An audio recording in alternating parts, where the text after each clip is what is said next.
Zahtevamo, da Evropska komisija uvede shemo remigracije po vsej Evropi, da bomo končno lahko začeli pošiljati ljudi nazaj. To je tudi zakonito. Migranti, pošljite jih nazaj! Pošljite jih nazaj! On ne ljubi Elona Muska. S tem, da ga je kupil, je rešil tudi svobodo govora v Evropi. S tem, da ga je kupil, torej ni izgovorov, da je bilijonar ali da ima druge napake. Na svetu so milijarderji, ki ne naredijo ničesar za zaščito svobode govora. Odpor se je pojavil, ker je to storila kljub vsem grožnjam, kljub vsem poskusom, da bi jo utišali. Zdaj je zbrala 500.000 podpisov, da bi poskušala rešiti Evropo. In če še ne veste, o čem govorim, govorimo o Evi. Kdor ne ve, kdo je Eva, je ta izjemna aktivistka, ki je proti priseljevanju. Verjame, da bi morali izvajati remigracijo in odstranjevati ljudi, ki poskušajo uničiti Evropo. Toda ljudje, vlade, je nočejo poslušati. In zato se je odločila, veste kaj? Moramo vrniti moč ljudem. In zato bomo zbrali 500.000 podpisov ljudi, ki čutijo enako kot mi. In od EU bomo zahtevali, da nas dejansko posluša, ker imamo politično podporo. A žal ljudem ni bilo všeč, kar je počela. Bruselske elite vas želijo utišati. Najprej so poskušali ustaviti Safe Europe Act, nato so poskušali prepovedati demonstracijo. Tako izgleda demokracija v Evropski uniji leta 2026. Več kot 500 000 ljudi je že podpisalo naše akte in vsako uro jih je več. Teh glasov ne bodo utišali. Zakon o varni Evropi želi zagotoviti varne meje, red in zakonitost ter predvsem vračanje migrantov. To je točno to, kar si želi večina Evropejcev. Nič nezakonitega, nič protipravnega, nič nemoralnega.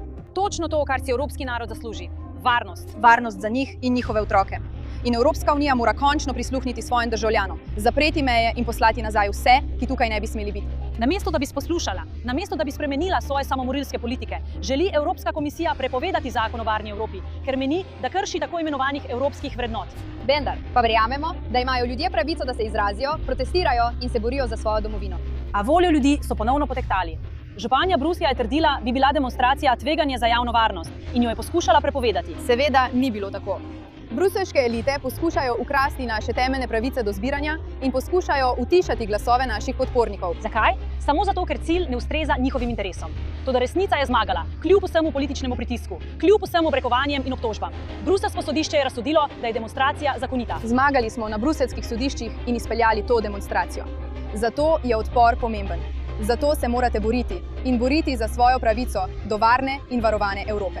Vidite, želijo, da verjamete, da se ne morete boriti, da je vaš glas nepomemben, da nič, kar naredite, ne bo imelo učinka ali pomena. Ampak to ni res, ker je moč v številu. In zdaj je Eva na poti, da dostavi vse te podpise EU. Prav, zahtevala bo, da prisluhnejo. Zmagala bo na sodiščih. Prisilila bo spremembo. In meni je to zelo všeč. 500 000 podpisov za zakon o reševanju Evrope, ki jih ta institucija poskuša prezreti. Torej, To je zelo nevarno. To so samo podpisi iz peticije. To ni bomba, to so podpisi iz peticije.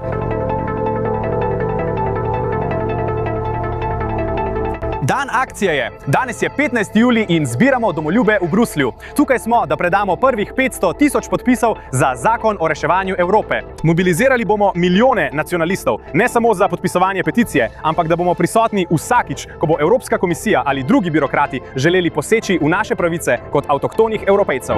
In zato ne bomo ostali. Danes in Prikači, poslali bomo nazaj. Pošljite jih nazaj, pošljite jih nazaj, pošljite jih nazaj, pošljite jih nazaj, pošljite jih nazaj, pošljite jih nazaj. Toda zakon o reševanju Evrope ni zgolj peticija. Prav tako ni zgolj državljanska pobuda, čeprav je kar lepo, da lahko prisilimo Evropsko komisijo, da zavzame stališče o remigraciji. Zakon o reševanju Evrope je resnično velika mobilizacija. Prvič po dolgem času zbiramo milijone evropskih nacionalistov in domoljubov, da sodelujejo, da skupaj delajo za skupni cilj. In ta cilj je rešiti naše evropske narode. Tako v resnici izgleda in se čuti demokracija. Namesto te lažne stvari, ki so nam jo prodali, da lahko voliš nekoga, ki mu ni treba odgovarjati, je to glas ljudstva. To je tisto, kar si ljudje želijo, da se zgodi. Združijo se in to tudi uresničijo. In nekako so ti elitisti uspeli prepričati nas, da je vse, kar moramo storiti, to, da volimo nekoga v vlado, ki odobrava, kar počne EU. Potem pa lahko EU sprejema odločitve namesto nas, ki vsak dan dobesedno ogrožajo naše življenje in varnost. To je njihov način, da rečejo ne, vzeli si bomo nazaj. Obstajajo milijarde, milijoni in milijoni ljudi, ki podpirajo našo vizijo, a njihovih glasov nihče ne sliši, ker elitisti za to niso zainteresirani. Mi bomo poskrbeli, da bodo njihovi glasovi slišani. In jaz sem s tem obsedena. Poglejte, ne bom vam lagala. Res je, da je nacionalistični marketing zelo intenziven in lahko pri nekaterih ljudeh vzbudi tesnobo ali strah. Ta občutek, kot da bi jih preprosto poslali nazaj. Ni prijetno to slišati, ampak v tem je nekaj resnice. Če želiš ohraniti svojo kulturo, moraš odstraniti vse, kar pride od zunaj in je nevarno za tvojo kulturo. Zato se za to borimo.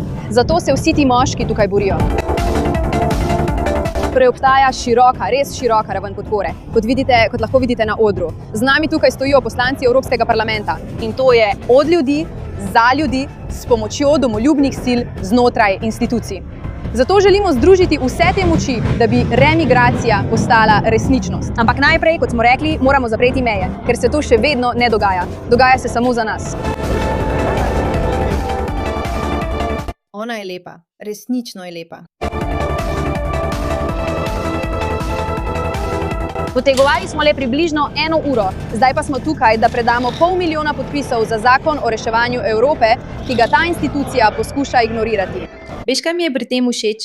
Tolikokrat smo skozi leta slišali zgodbe ljudi, ki so res naredili velike spremembe, ampak ne vidiš vsakodnevnega truda, ki je bil potreben, da so dosegli rezultate. In ta ženska, ki je tukaj, je zelo glamurozna, lepa. Morala je 1 uro stati in se pogajati s policisti, ki je niso hoteli spustiti noter, kaj ne? To je tisti del zgodbe, ki ga ljudje preprosto ne delijo pogosto. In to mi je zelo všeč.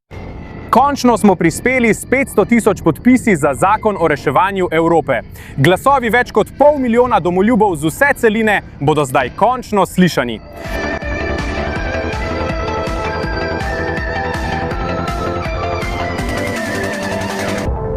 To mi je všeč, pravzaprav resnično mi je všeč. Tukaj prinašajo podpise. Za komisijo Evropske komisije, glas evropskega ljudstva, bomo prinesli v parlament, tudi če ga nočejo slišati. Tukaj smo. To, dame in gospodje, je kup anonimiziranih, seveda, imen evropskih domoljubov, ki želijo remigracijo in jo želijo zdaj. Dobesedno fizično tamkaj, ne v samokolnici. Imajo samokolnico polno 500 000 podpisov. To je res kul. To je glas ljudstva. Ti ljudje odločajo, ne oni. Koliko ljudi ste ubili? Mi smo več kot 535 000. Torej smo že presegli polovico praga, ki bi bil potreben za uradno evropsko državljansko pobudo. In to v manj kot 2 mesecih. Torej je to že neverjetno, kaj pomeni. Kaj pomeni velikost v vašem? Želite iti in to prebrati? Če lahko povzamete, prosim, Brandon bi bil res pomemben. Z zakonom o reševanju Evrope želimo seveda rešiti Evropo pred remigracijo, pred nadomestno migracijo, oprostite. In zato zahtevamo popolno ustavitev, tako zakonite kot nezakonite priseljenske migracije v Evropo. In zahtevamo, da Evropska komisija uvede shemo remigracije po vsej Evropi, da jih bomo končno lahko začeli pošiljati nazaj. To so tudi zakoniti migranti. Pošljite jih nazaj! Pošljite jih nazaj! Pošljite migrante! Poglejte, očitno bi bilo idealno, če bi lahko živeli v svetu, kjer bi ljudje prišli in bi si resnično želeli asimilirati, ter bi bilo vse v redu. Žal temu ni tako. In zdaj smo prišli do točke, kjer so tolpe za spolno izkoriščanje in povsod so posilstva. Ljudje v teh državah niso več varni, zato je treba ukrepati z izrednimi ukrepi. Poglejte, tako kot večino izmed vas, me to nekoliko spravlja v nelagodje, ker vemo, da so za temi ljudmi resnični ljudje. Ampak hkrati, če niso pripravljeni na asimilacijo in da se vključijo v naše družbe, cenijo in gradijo z nami, potem so tukaj, da nas uničijo. In včasih moraš zavzeti trdo stališče do ljudi, ki so tukaj, da te uničijo. Mislim, vem, da se sliši noro, ampak je tudi preprosto resnica. Ta ženska je naredila toliko. Javno govori. Mislim, všeč mi je, da obožuje Elona Muska. S tem, da ga je kupil, ampak je tudi rešil svobodo govora v Evropi s tem, da ga je kupil. Torej ni nobenih ampak. On je trilionar ali ima druge napake. Na svetu so milijarderji, ki ne naredijo ničesar za zaščito svobode govora. In pravzaprav naredijo veliko. Mislim, ona je preprosto razumna oseba, aktivna je. Bojevnica skrajne desnice, gospa Eva Plaudinger-Bück. Hvala, Andreja.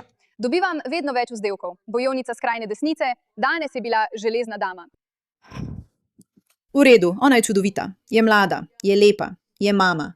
Pravzaprav počne nekaj dobrega. In zaradi tega smo zelo navdušeni, ker vas to ponovno spomni, da je odpor dejansko nekaj resničnega. Glas ljudstva, če se združijo, če se povežejo, lahko nekaj spremenijo. Zato upajmo, da lahko Evropo dejansko rešimo, da obstaja prihodnost, kjer naši otroci niso v nevarnosti zaradi ljudi, ki prihajajo in poskušajo prevzeti oblast. In upajmo, da bo Eva dejansko uspešna. Hvala za vašo pozornost glede te zadeve.